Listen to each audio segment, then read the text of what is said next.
헌재는 수사를 해서 재판을 하는 게 아니라 헌재는 정치적 결단을 통해서 탄핵을 시키는 거 아니겠습니까?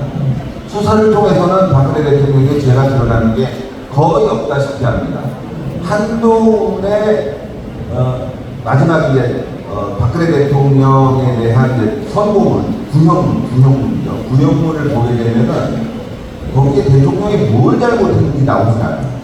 보통 구형문을 쓰게 되면 무엇을 잘못했다, 돈을 이만큼 먹었다, 또 이런 부분에 있어서 이게 어떤 죄가 된다, 이런 것들이 자세히 나와야 됩니다. 도로교통법을 위반했으면 시행 시기는 몇월 며칠날 횡단보도를 건넜다, 빨간 신호등이었다, 이게 다 나와야 되는데 그 구형문에는 제대로 된 게 없어요. 그야말로 박근혜 대통령이 헌법을 지킬 의무가 수호 의지가 없다, 이러지가 아니었습니까? 그러니까 결국 탄핵은 사기였다. 그래서 역사적 평가가 필요하다는 게 김문수 장관의 이야기. 역사적으로 그건 사기라는 거죠. 그런데 그렇게 발언하면 일단 한동훈이하고 문수가 될 텐데, 그렇죠. 실제로 박근혜를 깜빡 보낸 실무검사가 한동훈 아닙니까? 그렇습니다. 실무검사 한동훈이었고, 그런 위험성을 무릅쓰고도 정도로 말합니다. 김문수 장관은 내각이 포함되어 있습니다. 대통령과 호흡을 맞춥니다. 당과 호흡을 맞출 필요가 없죠. 그렇기 때문에 소신껏 얘기한 것이고, 또 청문회 당시에 나온 내용들도 사실상 역사적 관점, 그리고 평가에 대해서 있기 때문에 한동훈 눈치를 볼 필요가 없습니다. 이거 눈치 보는 순간 완전히 이제 좌파로 갑니다. 그 다음에 제주 4.3 사건이죠. 예. 그것도 절대로 안 됩니다. 폭동이라고 비교했습니다. 보통 제주 4.3은 대한민국 정부 수립을 방해한 공산주의자들의 폭동이다. 이거 국회에서 얘기했습니다. 너무나 명백하게 얘기한, 대한민국 정치인 중에서도 국회에서 4.3에 대해서 폭동이라고 얘기한 사람이 한 명도 없었습니다, 여러분들. 근데 더 신기한 게 있습니다. 그 다음날, 그럼 제주 4.3은 폭동이다 해갖고 보도들이 엄청 나와야 되거든요. 역사를 왜곡했다, 김문수는 나쁜 사람이다, 보도하는 건 안 나옵니다. 왜냐?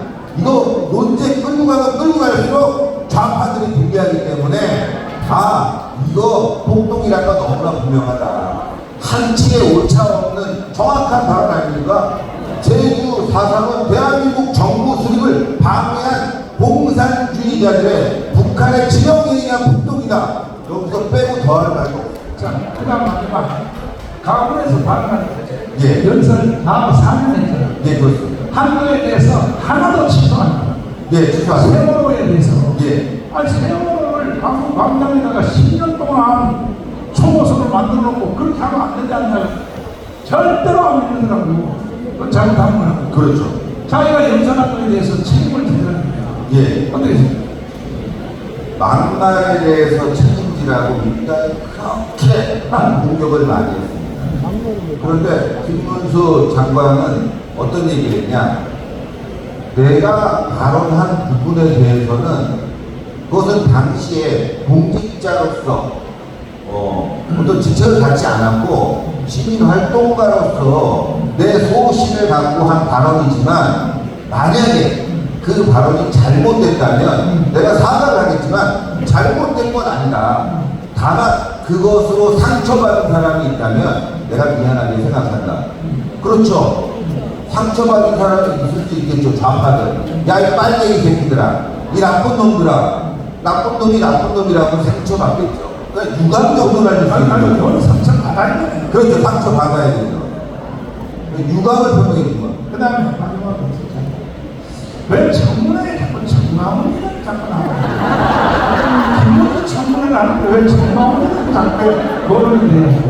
굉장히 중요한. 정마문 목사님께서 어떻게 생각하냐? 예. 이게 그러니까 굉장히 죽었고요. 안 밀리더라고요. 아니, 정마문 목사가 뭔 죽을 죄를 졌냐? 예. 이야, 김문수가 대단한 거예요.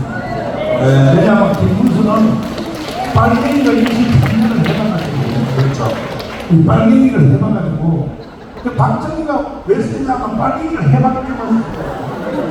근데 정동훈이랑 나오는 건 절대 없는 있습니다. 정동훈하고 친하게 지나가 사과. 왜 사과하냐? 이런 겁니다. 전광훈 목사님하고 친하다 그러면 좌파들은 비이성적이고 극우고 폭력 집단이다, 이런 평가를 내려주고 싶은 것이겠죠. 그런데 거꾸로 말하면 너 북한에 갔다 왔지, 북한에서 뭔가 고위 간부들하고 어떤 접촉이 있었지 라고 하면은 우리 우파들이 의심부터 하지 않습니까? 바로 이겁니다.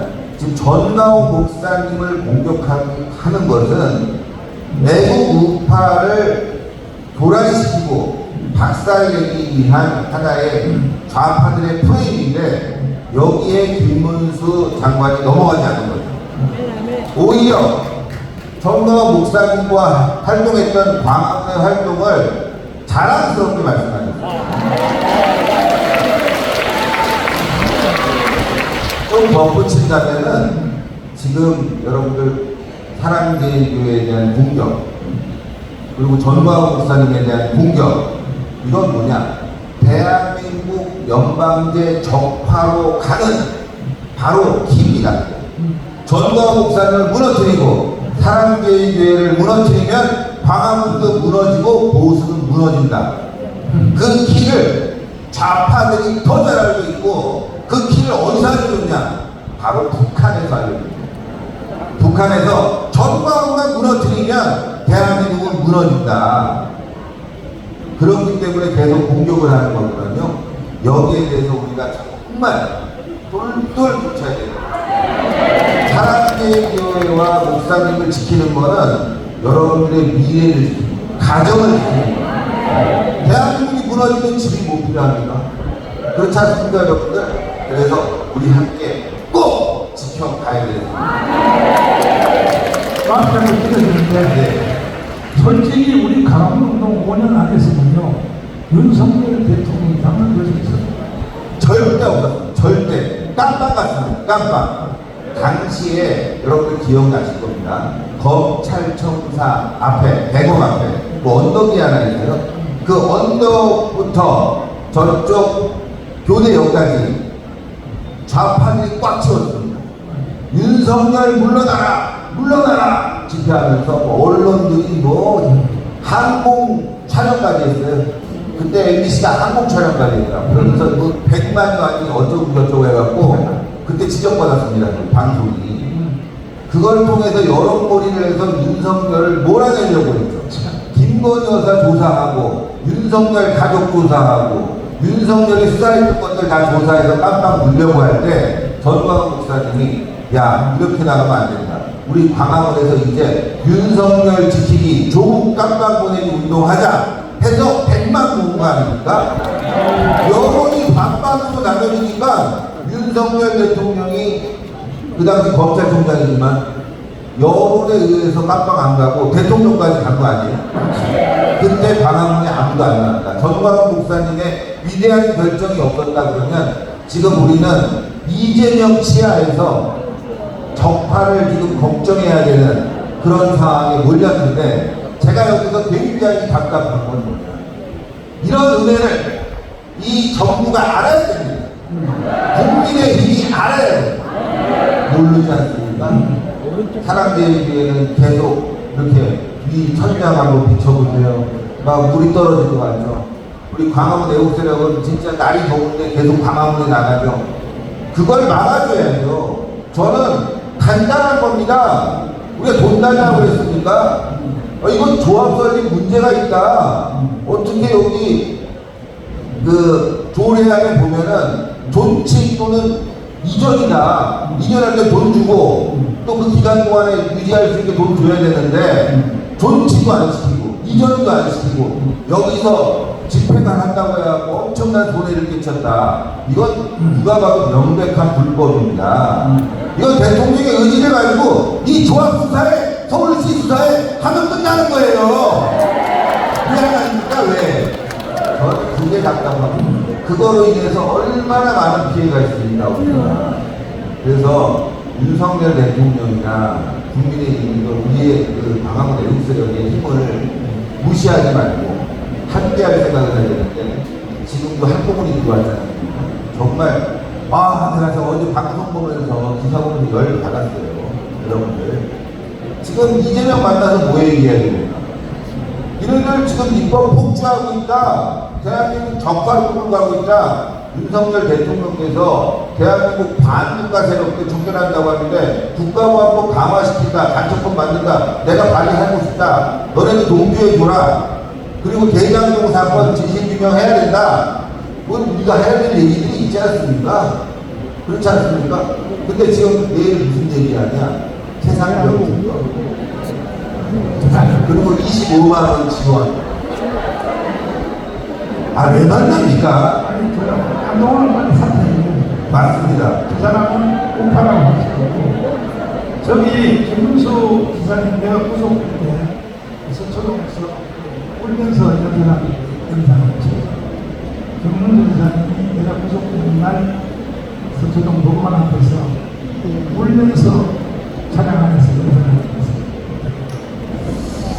이것도 이 좌파의 이렇게 시련 정방을 위해서도 배우는 사실 김문수 장관님은 방황에서 열심히 활동하셨고 전광훈 목사님과 함께 했는데 중간에 여러 가지 과정 중에 목사님을 힘들게 하는 것도 분명히 있습니다.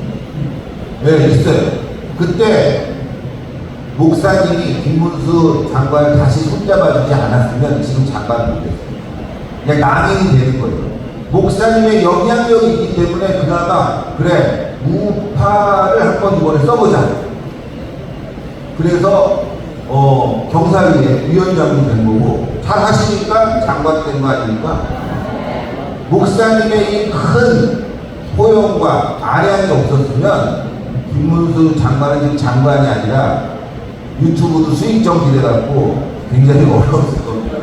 하여튼 그런 부분들 좀 전에도 목사님이 말씀하시길 몇몇 사람들 반성하고 돌아오면 받아준다. 그렇게 해야 됩니다. 예, 그게 우리를 강하게 만든 겁니다. 진짜. 뭔지 몰랐어요. 저도 그때 눈물을 흘리면서 강연하시고 연설한 거 김문수 강한 거 봤는데 어쨌건 목사님이 용서해주고 포용해줬으면 이 영광스러운 장관이라는 자리까지 가지 못했다. 그거를 저는 김문수 장관이 알았으면 좋겠습니다. 잘 모르겠죠. 자, 우리